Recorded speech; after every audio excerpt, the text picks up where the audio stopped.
Hello everyone, तो स्वागत है आपका इस चैनल में। और आज की इस वीडियो में मैं कुछ गैस टेस्टिंग से रिलेटेड क्वेश्चन डिस्कस करूंगा जो आपके एग्ज़ाम के हिसाब से इंपॉर्टेंट हो सकते हैं। तो चलिए, पहला क्वेश्चन है कि फ्लेम सेफ्टी लैम्प से कौन कौन सी गैस की जांच की जाती है।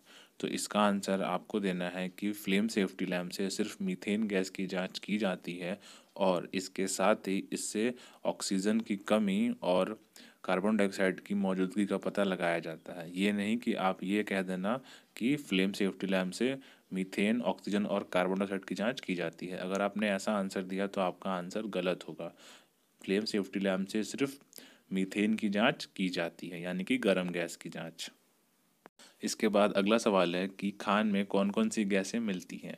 तो आपको बताना है कि खान में सामान्य हवा की गैसों जैसे कि ऑक्सीजन, नाइट्रोजन और कार्बन डाइऑक्साइड के साथ साथ 9 प्रकार की गैसें मिलती हैं, और उनके नाम हैं गरम गैस। गरम गैस को फायर डैम्प भी बोलते हैं और CH4 भी बोलते हैं। उसके बाद दूसरी गैस है ठंडी गैस। ठंडी गैस यानी कि ब्लैक डैम्प, CO2 और N2 का मिश्रण है। तीसरी गैस है खूनी गैस, जिसको वाइट डैम्प बोलते हैं, कार्बन मोनोऑक्साइड। चौथी गैस है नाइट्रस फ्यूम्स, यानी कि खांसी गैस, NO2, N2O3, N2O4 का मिश्रण। पांचवी गैस है पोचा गैस या सड़ी गैस, जिसको स्टिंक डैम्प, H2S गैस बोलते हैं, हाइड्रोजन सल्फाइड। इसके बाद छठवीं गैस है गंधक गैस। गंधक गैस यानी कि सल्फर डाइऑक्साइड, SO2। इसके बाद सातवीं गैस है हाइड्रोजन गैस, यानी कि H2। इसके बाद आठवीं गैस है आग की गैस, यानी कि गोप स्टिंक। इसमें कुछ गैसों का मिश्रण होता है। इसके बाद नौवीं गैस है विस्फोट जनित गैस, यानी कि आफ्टर डैम्प। इसमें कई गैसों का मिश्रण होता है। इसके बाद अगला सवाल है कि गर्म गैस को जांचने के लिए क्या क्या साधन मौजूद हैं। तो इसका आंसर आपको देना है कि गर्म गैस को जांचने के लिए फ्लेम सेफ्टी लैंप है, मिथेनोमीटर है, मल्टी गैस डिटेक्टर है, LMD, AFD है, टेलीमोनीटर है, गैस एनालिसिस एपरेटस है। इसी के साथ आप इन सब के बारे में डिटेल में भी पढ़ लें कि मिथेनोमीटर क्या है, मल्टी गैस डिटेक्टर क्या है। इनके आंसर भी आपसे पूछे जा सकते हैं। इसके बाद अगला सवाल है फ्लेम सेफ्टी लैम्प के कितने टाइप्स होते हैं। तो फ्लेम सेफ्टी लैम्प का टाइप जो है वो आप दो तरीके से बताओगे कि हवा घुसने के आधार पे 4 प्रकार के होते हैं: top feed, bottom feed, mid feed, top and bottom feed. दूसरा तरीका है रिलाइटिंग अरेंजमेंट के आधार पे। तो एक फ्लेम सेफ्टी लैम्प रिलाइटिंग वाले होते हैं और दूसरे जो हैं वो बिना रिलाइटिंग अरेंजमेंट वाले होते हैं। तो इस तरीके से फ्लेम सेफ्टी लैम्प को कैटेगराइज किया गया है।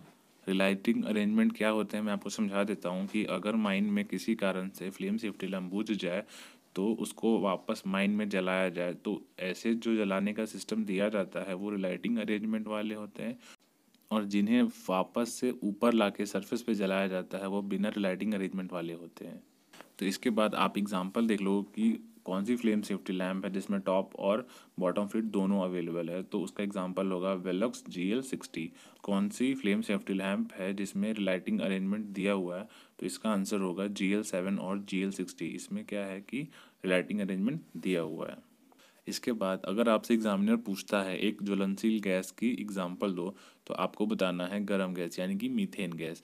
अगर आपसे एग्जामिनर पूछता है एक विषैली गैस यानी कि पॉइजनस गैस का एग्जाम्पल दो, तो आपको बताना है खूनी गैस यानी कि कार्बन मोनोऑक्साइड। इसके बाद किसी ऐसी गैस का एग्जाम्पल दो जिसमें रंग हो, तो उसको बताना है आपको खांसी गैस यानी कि नाइट्रस फ्यूम। इसके बाद अगर आपसे पूछता है कोई गंध वाली गैस का एग्जाम्पल हो, तो आपको बताना है पोचा गैस यानी कि स्टिंक डैम्प। इसके बाद अगला सवाल है फ्लेम सेफ्टी लैंप में टोटल कितने रिंग होते हैं। तो आपको आंसर देना है टोटल 5 रिंग होते हैं: deflector ring, buffer ring, shut off ring, glass retainer ring, asbestos packing ring. अगला सवाल है फ्लेम सेफ्टी लैंप में कितने पिलर होते हैं। तो आपको इसका आंसर देना है फ्लेम सेफ्टी लैंप में 5 पिलर होते हैं जिनकी मोटाई 5 मिलीमीटर होती है, और 5 इसलिए होता है कि कांच को बाहरी चोट से बचाया जा सके। इसके बाद अगला सवाल है कि फ्लेम सेफ्टी लैम्प का जो कांच होता है उसकी मोटाई कितनी होती है। तो उसका आंसर होगा 5 मिलीमीटर। इसके बाद अगला सवाल है कि फ्लेम सेफ्टी लैम्प में पैकिंग रिंग क्यों लगाया जाता है। तो आपको इसका आंसर देना है कि फ्लेम सेफ्टी लैम्प में कांच के ऊपर एक पैकिंग रिंग और कांच के नीचे एक पैकिंग रिंग इसलिए दी जाती है ताकि अंदर से गर्म गैस से और धुआं बाहर ना निकले और कांच जो है वो ठीक तरीके से टाइट रहे, इसलिए पैकिंग रिंग लगाई जाती है फ्लेम सेफ्टी लैम्प में। पैकिंग रिंग जो है वो एस्बेस्टस का बना होता है जिस पर ताप का कोई असर नहीं होता है, और वह 5 मिलीमीटर चौड़ा व 1.4 मीटर मोटा होता है। इसके बाद अगला सवाल है, फ्लेम सेफ्टी लैम्प में कौन सा तेल यूज़ किया जाता है? तो आपको इसका आंसर देना है कि उसमें या तो पेट्रोल या एसो कंपनी का सॉल्वेंट स्पिरिट यानी कि 1425 एसो सॉल्वेंट स्पिरिट यूज़ किया जाता है। और फ्लेम सेफ्टी लैम्प में पेट्रोल की बजाय केरोसिन तेल क्यों नहीं यूज़ कर सकते हैं? तो आपको इसका आंसर देना है कि अगर केरोसिन यूज़ करते हैं तो फ्लेम की जो लॉ है वो स्थिर नहीं रहेगी, थोड़ा भी झटका लगने से वह बुझ सकती है। गैस कैप जो है वो ठीक से नहीं बनेगी, जिससे गैस जांचने में दिक्कत होगी और सही जांच नहीं कर सकते हैं। तेल का जो बर्तन है वो गर्म हो जाता है और धुआं निकलता है, जिससे कालिक के कारण जो छेद होते हैं जाली के वो भर जाते हैं और ताप सोखने की जो क्षमता होती है वो घट जाती है। इसके बाद अगला सवाल है कि माइन में जो डिफरेंट गैसेस हैं उनकी जो प्रतिशत मात्रा है वो कितनी होनी चाहिए, परमिसिबल लिमिट कितनी है?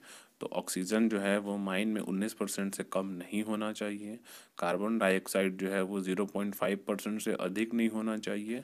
इसके बाद मीथेन यानी कि गर्म गैस, तो माइन में कहीं भी 1.25% से अधिक नहीं होनी चाहिए और रिटर्न में 0.75% से अधिक नहीं होनी चाहिए। इसके बाद है खूनी गैस। खूनी गैस 50 ppm से अधिक नहीं होनी चाहिए। खांसी गैस 5 ppm से अधिक नहीं होनी चाहिए। पोचा गैस यानी कि H2S 10 ppm से अधिक नहीं होनी चाहिए। गंधक गैस यानी कि सल्फर डाइऑक्साइड 5 ppm से अधिक नहीं होनी चाहिए। इसी के साथ इन गैसों की स्पेसिफिक ग्रेविटी भी पूछ सकता है एग्जामिनर।